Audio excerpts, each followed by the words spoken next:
Welcome to the New School of Marketing podcast, the place for smart, simple strategies that will amplify your business results. Sharing practical tips, insider knowledge, and actionable advice because marketing is something that every business owner can do. Now, let's get started. Introducing your host, Bianca McKenzie, mum, lover of snow sports, camping, horse riding, and in-demand launch strategist and Facebook advertising knowledge bank. Welcome to the New School of Marketing podcast. I'm Bianca McKenzie, and today I'm talking with Eliska Lam-Chan Siy, who is going to share how she built her creative business, styling weddings and mentoring new creative talent. Eliska is a Melbourne-based stylist and the creative director and founder of Ruffles and Bells, a wedding and event styling company with a penchant for modern and stylish events. Growing up, Eliska was a sole believer of inspiring people through design. Inspired to start her own business and create events that will spark a lifetime of good memories, her journey into weddings started from spending countless hours absorbing every wedding blog while working a full-time 8-to-5 corporate IT job and discovering how every celebration was so different, yet told their own love story in unique ways. Eliska's styling has been bringing beauty to all kinds of life's celebrations, be it weddings, corporate events, or parties. Each event is lovingly crafted with the utmost attention to detail, together with her incredible team. Welcome to the show, Eliska. Thank you so much for being here. I'm so excited Thank you to so talk much to for you. having me. Oh, it's all my pleasure. All right. Well, I know that you are a pool of knowledge. You have so much knowledge in this area. So let's dive right in.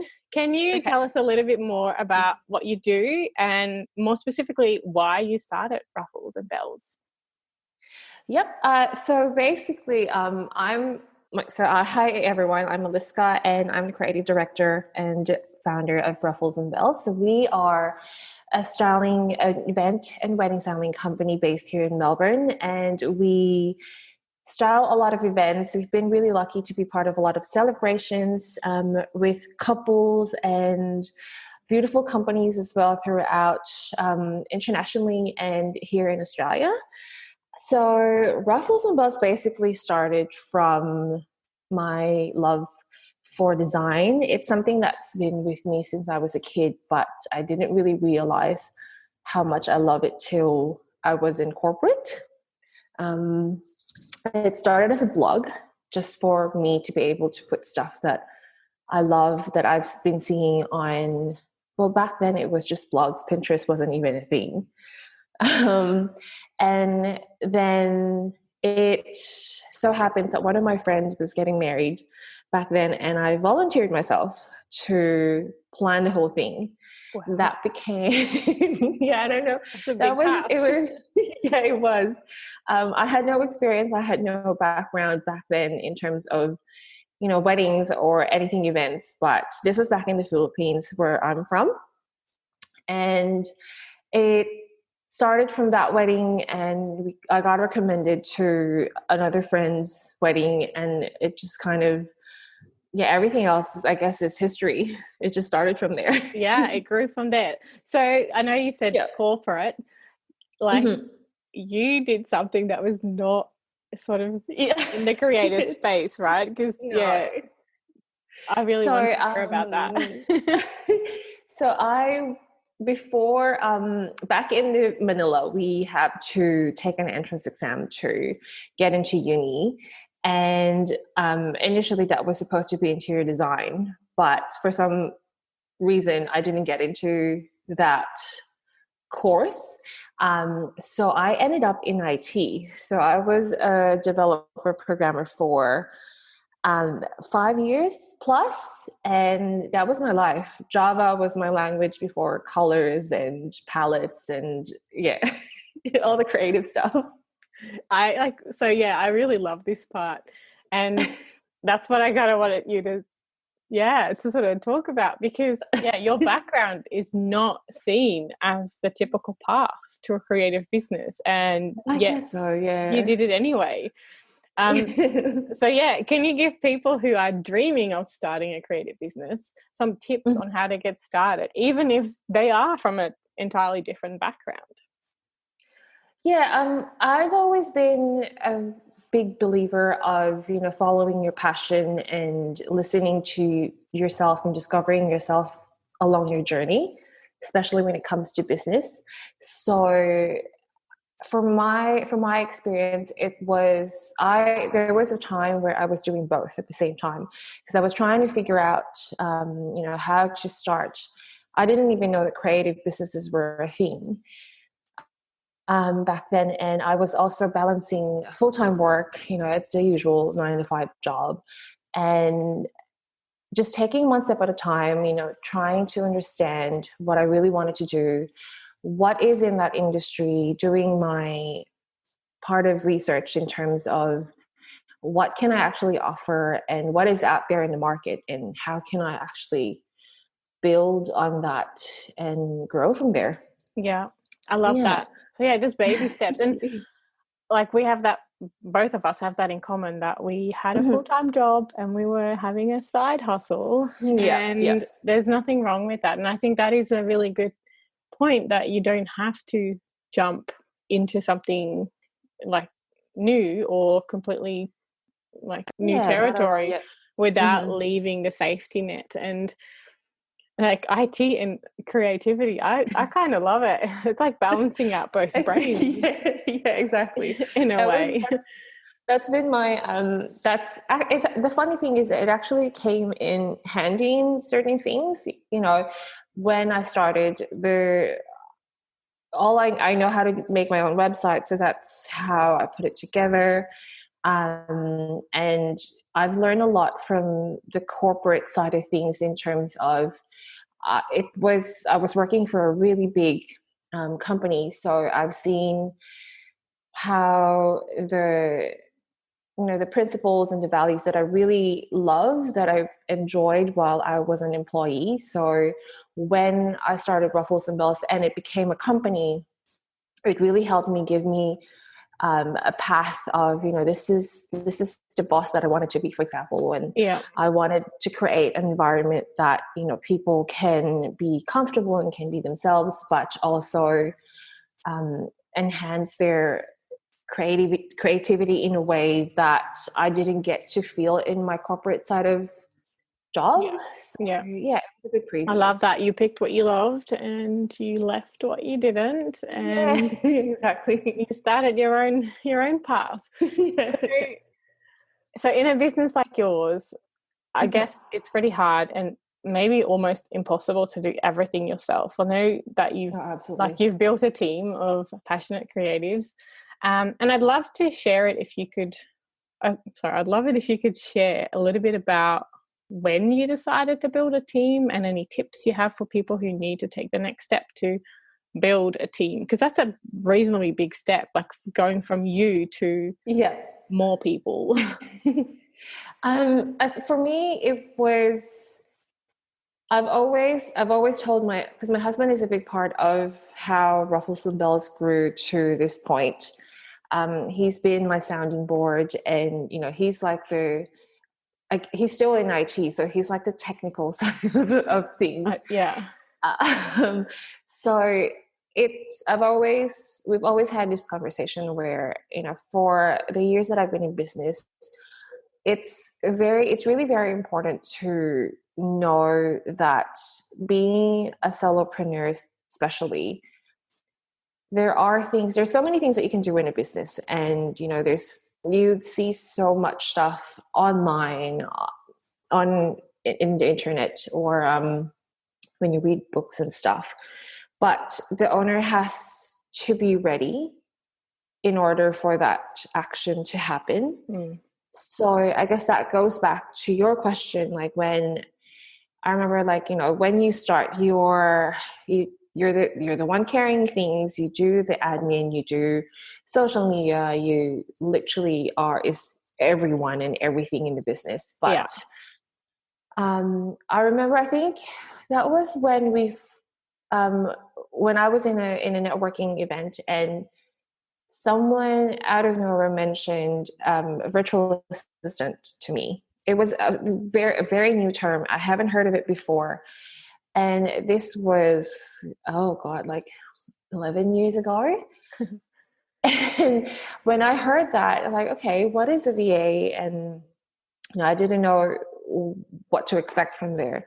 It took me about 2 or 3 years after that incident before I was ready to let go of some of the roles to at Ruffles and Bells. So it took years before I was ready to separate some of the things to do and be able to let go myself, because when you do it, when you're so used to doing everything, you feel like it's a lot easier to see results when you do it on your own. Yeah, it happens faster. And yeah, and you have a certain way of doing things, but as you grow and as the business grows, you would definitely see that for the business to grow to the next level and to grow bigger, or to expand, you really need to accept that more hands needs to be in the team. And I'm really lucky to be in an industry where everyone is just really helpful, and we get to we chat about things that works for this instance. For example, with COVID at the moment, it's a constant conversation between all of us vendors in the industry. So I would say it's not, although I have a team and I have a small team at the moment, but the whole industry is a team by itself. So that's very important to also remember, that you're not alone when you're doing, just because you're a solopreneur, you're doing everything yourself. All your other stylists, for example, and other planners in the industry we're helping each other basically. So we are a team on our own in that way. I love that. You're not an island, you've got everyone. Yeah. And in terms of my team, I was really lucky because I think, when you are very clear about your values and, how you envision your company to be, you will attract the same people, and you will attract the same, same people with same values as you. So that's been my motto for when building a team and finding the right people for my team as well. I want to find people who are very passionate about what we do, who care a lot about our couples and our clients, and would do everything to make sure that they have the best celebration in their life.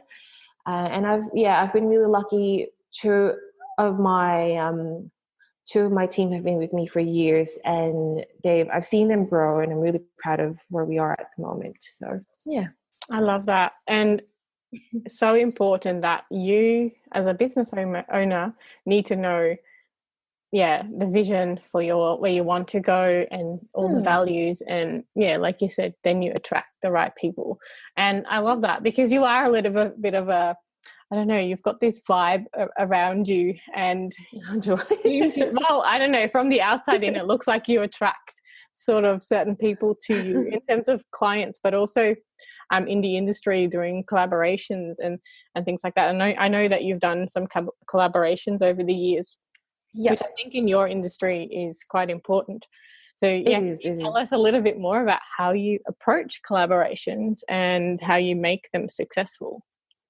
So collaborations it is something that's very, I would say, crucial in the industry, because when you think of a wedding or an event, there are so many elements that goes into it, and we all have our own responsibilities and roles to make all that happen. And it's one thing that I always tell my team as well is, everyone has their own expertise, and we would not claim although we have the vision, because we put that in a mood board, and we sell this dream of, it's going to be an amazing milestone in your life. But we need to acknowledge that all the different elements and all the different companies that are part of those elements are experts on their own. So we respect that in terms of planning an event. Editorial shoots, for example, is one of the main things that we do during collaboration in our industry. And it's such a beautiful way to, one, we don't have limitations of what happens during the day, because we can be as creative as we can. We can throw ideas that no one has ever thought of before, or never seen of before. And it's pretty much like being in a playground, and you have this bunch of kids with unlimited colors and of crayons and everything, and we just make whatever art we can. But at the end of the day, it's being able to inspire people to see things differently, but also show people what we are all capable of. Yeah, I love that. So yeah, you kind of, you've got your own skill set, but then everyone else brings their own skill set. There's, I guess, I don't know, I have never done this before, but I guess you'll be working with photographers and vendors, and there's so many things. And it's always fun it's a great way for us to all catch up as well, because you get into a space, and as much as we have a plan set, it's still a day of, you can be who you are and just be creative, and everyone just kind of gets in the zone, and we get to create something beautiful. I love that. I really love that. Now, I know that you're an ideas person, like a true creative brain. I don't even know where you come up with these ideas all the time. But do you have any tips on how to take an idea from concept from the early stages through to bringing it into the world? I'm pretty sure that you don't just think of something in the next moment it happens. What happens in between? There's a lot of things that happens in between, actually. I think being creative, it helps to open your mind to the world. Is one of the main things that I think is really important. When before COVID, when we get to travel and stuff like that, that's I get a lot of inspiration from travel, from what's happening around me, but it took a long time for me to actually train my brain to think that way, because from my background, everything from the corporate world, I was so used to things in process, and everything was written, and there was set ways of doing things. But when you're in the creative industry, there are processes, but there also isn't. So you kind of find your groove to what works for you. And sometimes we forget that the simplest things around us are the things that can actually be expanded to something different of what we see. So if you look at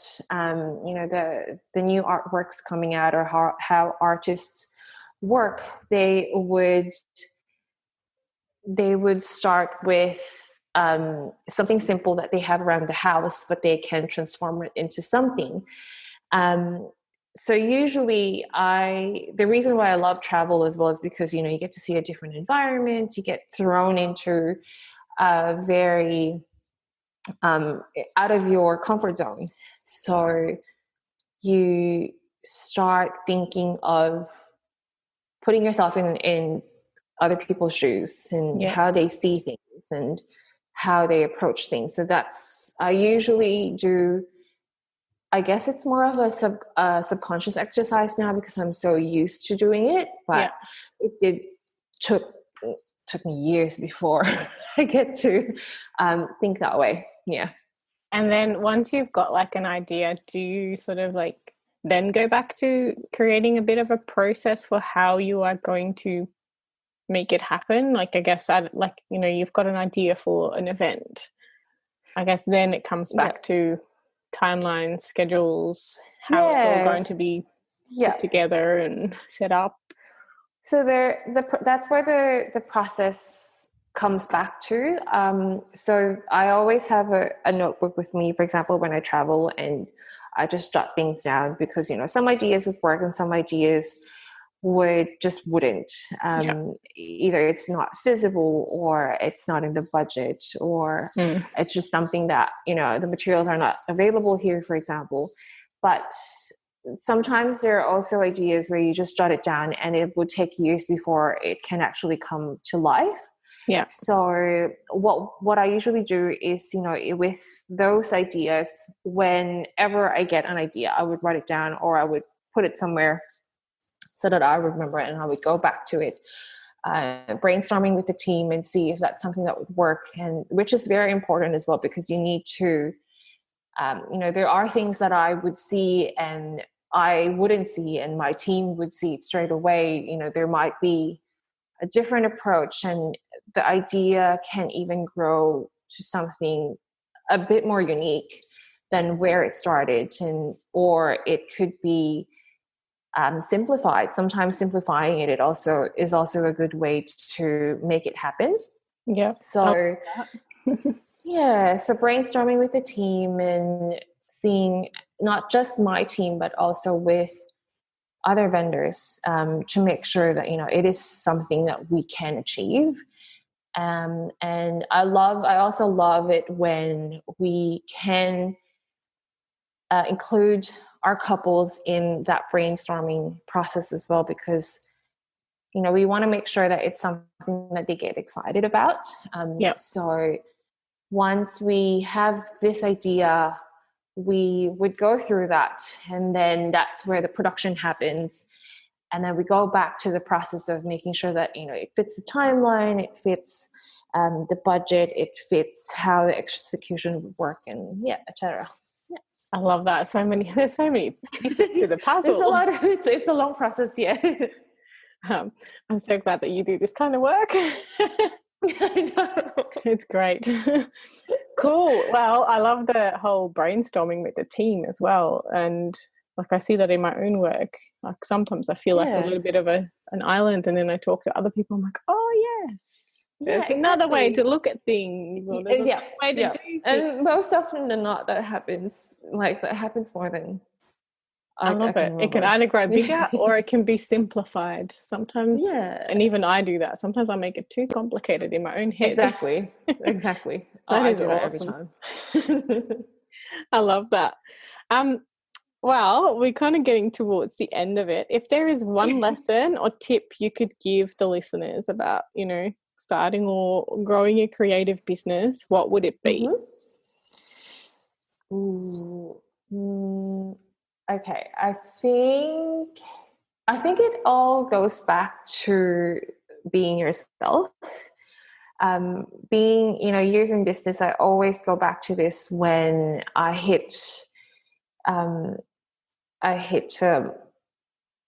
stopping point, or when there's something that I find really difficult, for example, or if I need to make a really big decision in terms of the business, like being true to what I really love to do. When you read those, remember your why. That's why it's really important to remember that, because at the end of the day, when you start a creative business, or a business as it is, you want to build a life that is ideal for you, a lifestyle that you would love. And being in business is also being open to discovering yourself. It's a discovery every day. You learn something new about yourself, because you change throughout the years, and that means your business will change as well. So if you have the passion, if the passion is there, all you have to do is just follow your heart and follow what you love. And although you would get so many tips and advice every day, wherever you go, if you are comfortable with where you are, and if you are open to listening to, where you are at the moment, that would help you so much in making all the decisions in terms of building a business, because it just it's one way of making this a sound decision of, taking that next step to growing your business, and because you're taking yourself with it. Yeah. And most often than not, we forget that the reason why we started the business is because we love it. We love what we do, not because we have to do it. Yep. So yeah, I love that. I was just sitting here nodding my head, going, "Yep, because we can get sidetracked because that person is doing that, or exactly. I just saw that on social media, but yeah, especially with social media, it gets really tricky, and you start questioning yourself. Yeah, but at the end of the day, if you listen to yourself, exactly. If you listen to yourself, really, really take the time to listen to yourself, you will more than realize that what you're doing is exactly where you needed to be. Yep, I love that. That's really good. All right, well, that's the end of those questions. I've got 2 more questions for you. What are you curious about right now? A lot of things still, but I think the most thing that I'm curious about is how to, I guess, now run a business with a bubba in mind. Yeah. I've always looked up to, you guys have been my inspiration. Just seeing how you guys are doing it. Running a business, being a mom, being a wife as well. So that's going to be my next, I guess, milestone. Yeah. Another person into the mix. Yes. Yeah. I'm really excited about it, but I'm also curious to know how it will work for me. And again, like I said, going back to what I said earlier, it's going to be a whole new level of discovery for me of, what kind of mom do I want it to be? What kind of mompreneur do I want it to be? And just seeing how the business will grow. I'm sure it's going to grow differently in some ways. And hoping that to see all that come to life, I guess.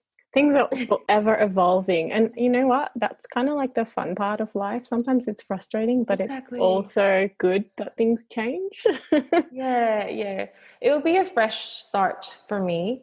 And actually, to be honest, this time has been really, really I've been really grateful because I was able to, I'm able to step back and leave things with my team. And it just shows, we've been busy going through events after events, and now I need to step back.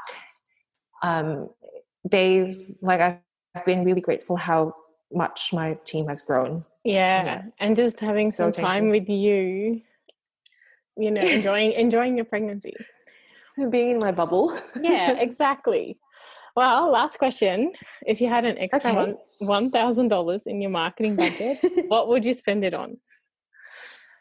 I think with the current situation at the moment, I just want to be able to throw an event that can be more of a welcome back to everyone in the industry. I know that the events industry actually has had quite a hit. Yeah. And everyone has been handling it differently. Some people have been struggling, some people have been really lucky.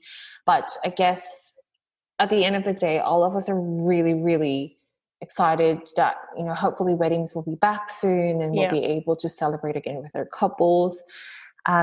Just to be able to throw something to celebrate everyone and how we've gone past COVID, crossing fingers and toes that this is it.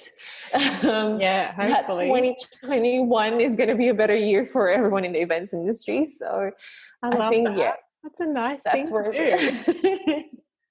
It'll be a good way to kind of just reopen Melbourne, Victoria again. Oh, that's really lovely. Thank you.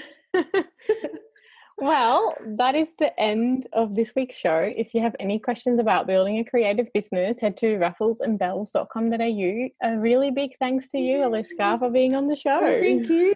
Thank you so much for having me. It was my pleasure. Really loved it. And thanks to everyone for listening. If you like the show, don't forget to subscribe and leave a 5-star rating and review on iTunes, Stitcher, Spotify, or wherever you heard the podcast. Your review will help others find the show and learn more about the amazing world of online marketing.